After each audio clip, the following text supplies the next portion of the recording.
क्या होता अगर एंड गेम के बैटल में थैनोस जीत जाता?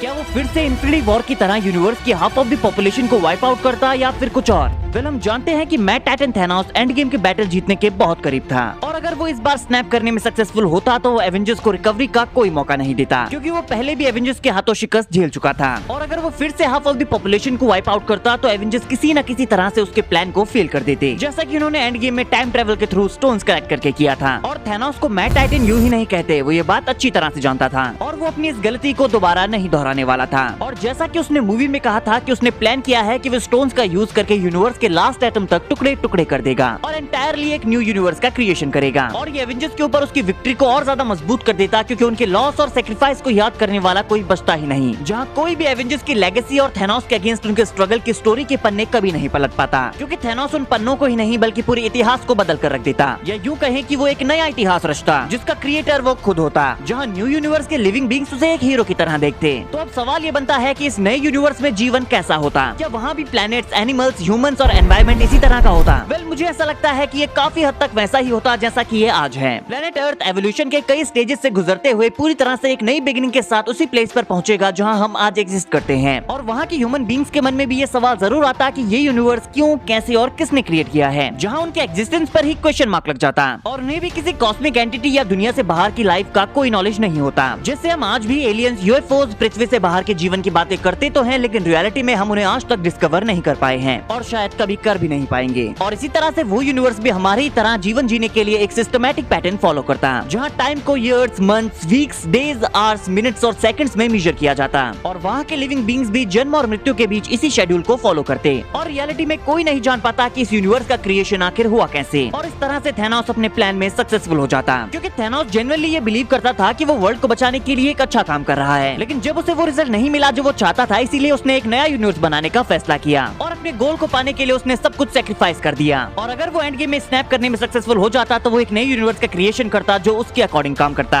और हो सकता है कि ये यूनिवर्स भी ऐसे ही क्रिएट हुआ हो। इस ब्रह्मांड का आखिरी कण तक मिटा दूंगा और फिर ये मणि जो तुमने मेरे लिए इकट्ठा किए, उनसे एक नया ब्रह्मांड बनाऊंगा, जहां के लोगों को कुछ खोने का नहीं, सिर्फ मेरे होने का एहसास होगा।